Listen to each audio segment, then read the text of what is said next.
fatal heart impacts, past painful scars. In fact, I blast tasteful bars and pass. I back up my actions, fact don't ask, grab reactions, jacked attack with every word, then act with class as they hear me snap. I got nothing to lose, cause I fought and felt the bruise. Now I'm not the one confused, call the shots and they produce. I ain't lost, I'm finally loose. Pick a new silver excuse, I need the views to boost me to a new abuse of being used. Everybody wants a piece now, y'all can rest in peace now. You're dead to me, so peace out. Remember, you're discreet out. Get ready for defeat now. Alrighty, hello everybody. This is Kirusho here, and now, whenever we last left off with this series, we had Izuku Midoriya, and well, after crawling out of his own grave, he reunited with everybody else. However, he acted a bit different. Midoriya was shaken by this experience, and he was afraid. However, at the same time, he was also grateful. And he was going to be experiencing the world without his powers for the first time in a long time. Now, Midoriya, he did then actually hear Logan and Beast talk about the Phoenix while he was walking by, and they didn't realize he was there.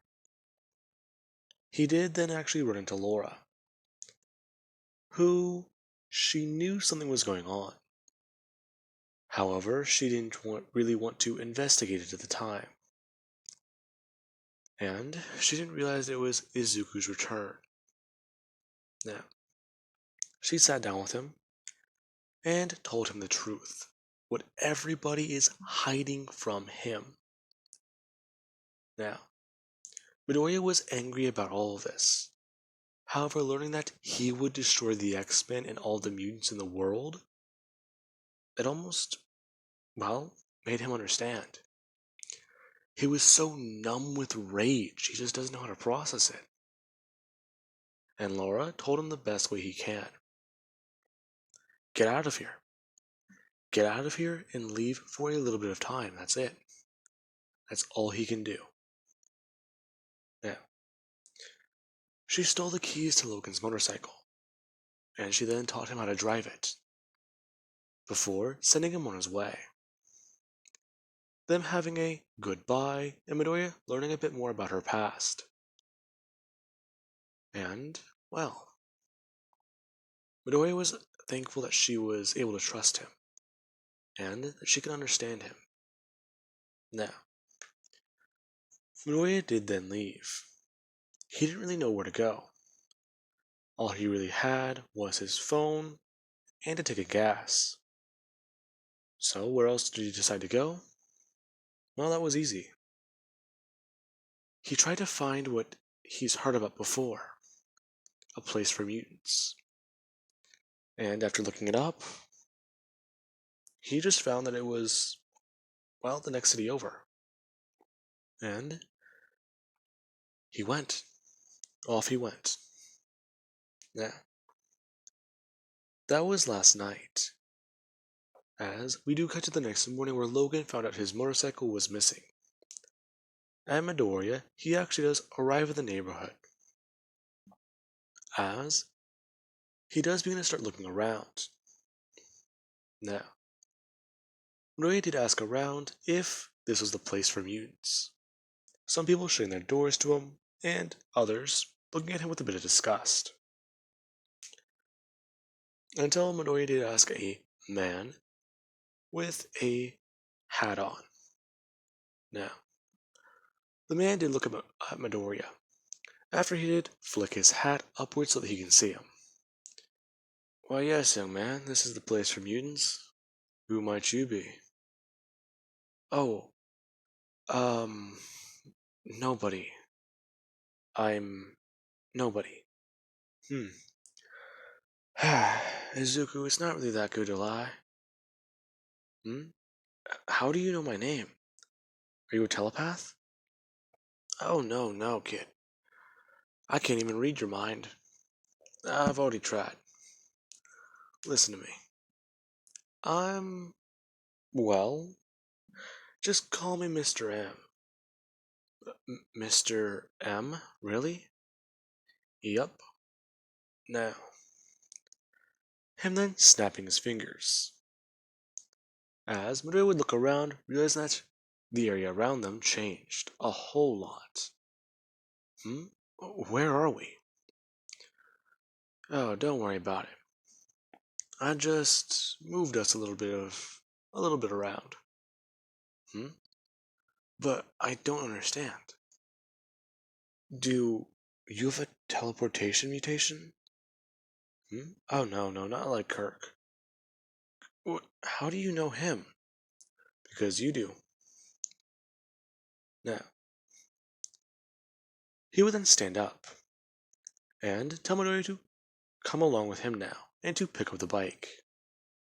Midori confused as he does go to lift it up, thinking that his super strength would turn, but it does actually just start moving upwards. Hmm? What did you do? I turned the atoms around it, or molecules around it, into helium. So now it's as light as a feather. Just don't let go. What? Wait, your abilities were like mine. Hmm? Yeah, they are. Mr. X, at your service. I can manipulate reality. What? That's insane. That's not possible. Hmm? Young man, didn't you come back from the dead? Uh, touche. Yeah, I've sort of hid the neighborhood, if you couldn't tell. Most people aren't too trusting mutants, so I kinda interfolded it in reality. A little place outside, you could call it. Hmm? Wow. They're looking around. Now, his bike does slowly start coming back down towards the ground. Before it does land, and Midori is able to actually let it go. Him saying that everybody around here is trustworthy. Before a bunch of people do come running up, asking about that guy. Now, some people are immediately able to recognize Midoriya, and they do call him Powerhouse. Now, whenever they do run up to him, they are asking him a whole bunch of questions. How is he alive? And if he's here to help them against this person, or if he's here to help them against these people. Midoriya confused he does just bring up his hands. Everybody's seeing bloody bandages before Mr. M just does snap his fingers. And Midoriya's hands are healed. And his bandages disappeared. What? I. So this is what everyone else feels whenever I'm around.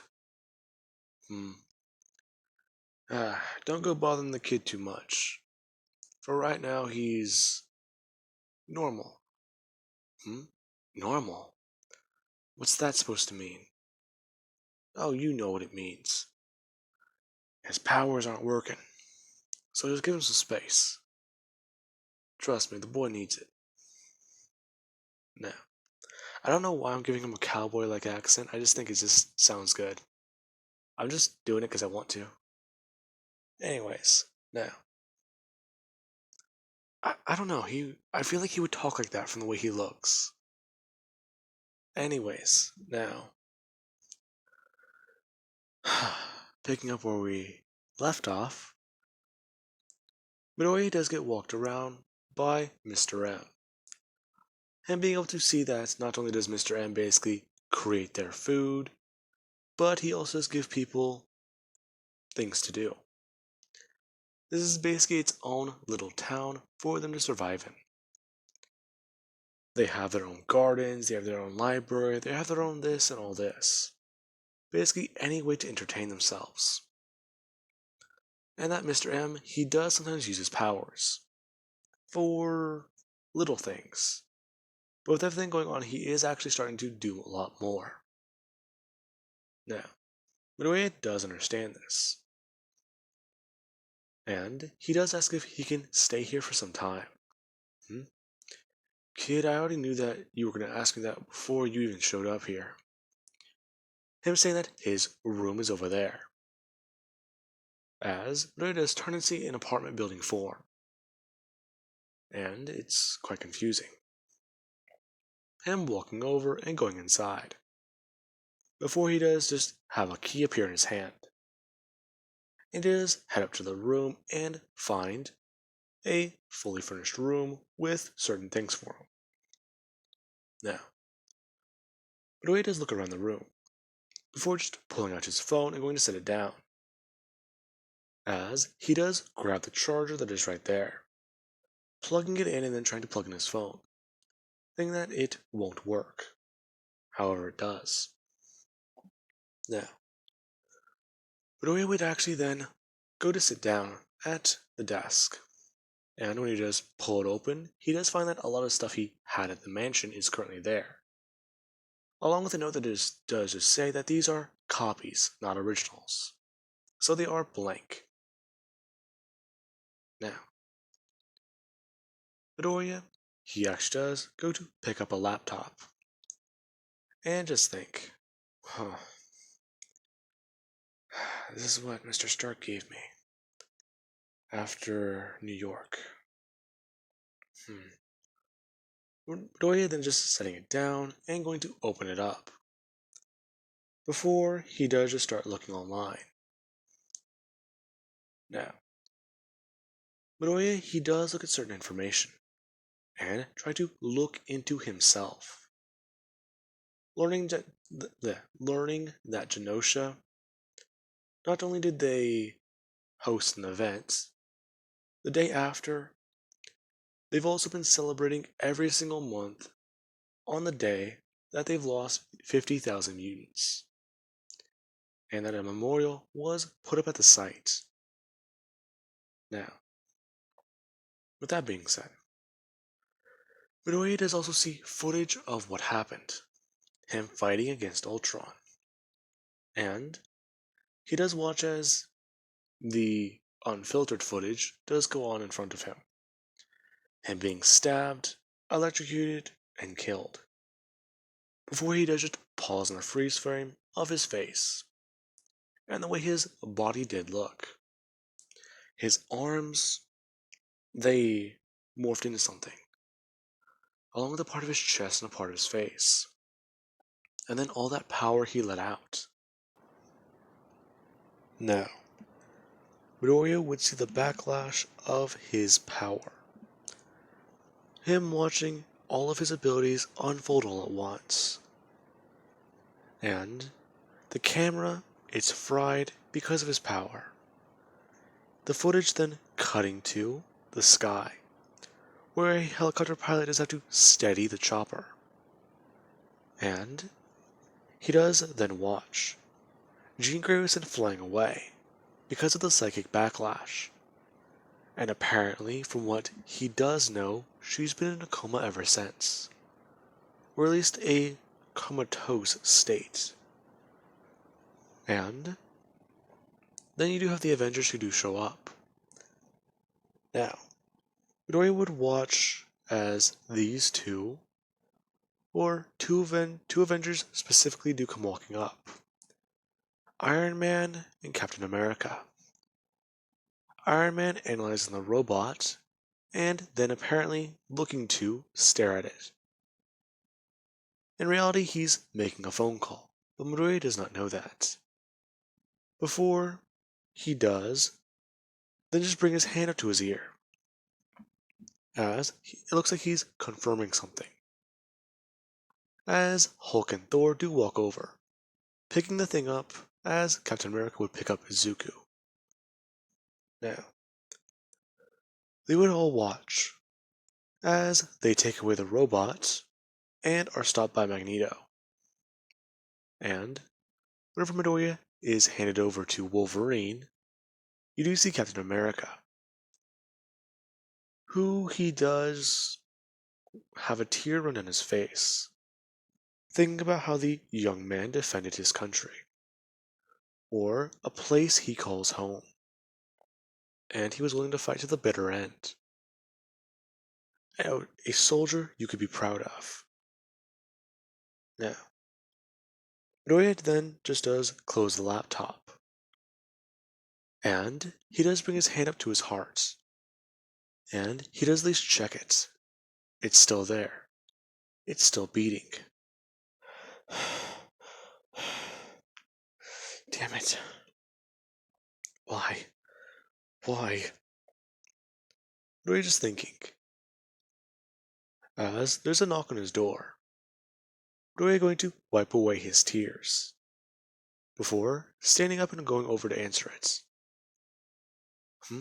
Hi, Mr. X? Are you okay, young man? I'm fine. I'm just. You already know what's happening. Hmm? Actually, I don't. I'm not one to pry. In fact, I like my own privacy. So I allow that to others. Hmm? Oh, well, in that case, I was looking at a few things, trying to catch up.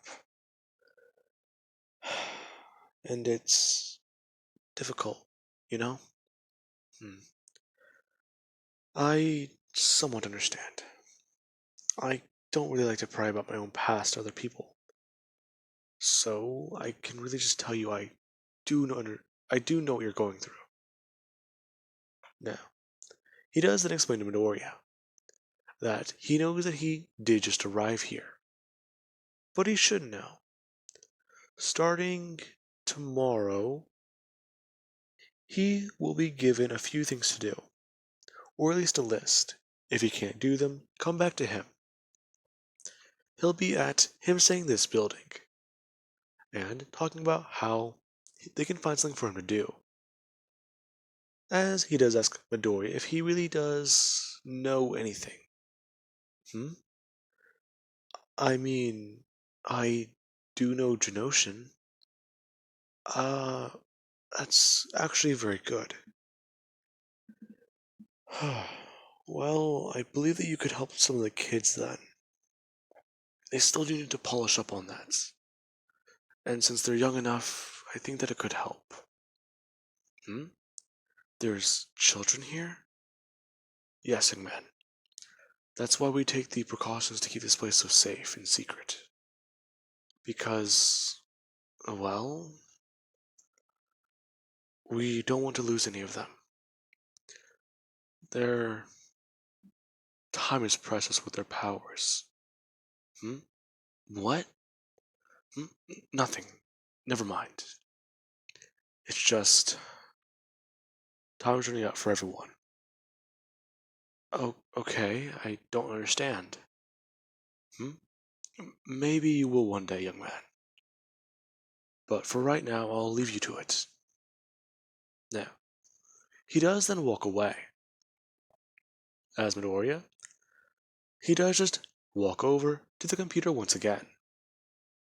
As he does open the laptop and continue on by pressing play. As he does watch the rest of the segment. Before it does cut over to Iron Man. As he is going through the source code of the robots. And talking about how, and this would show the robot was taken over.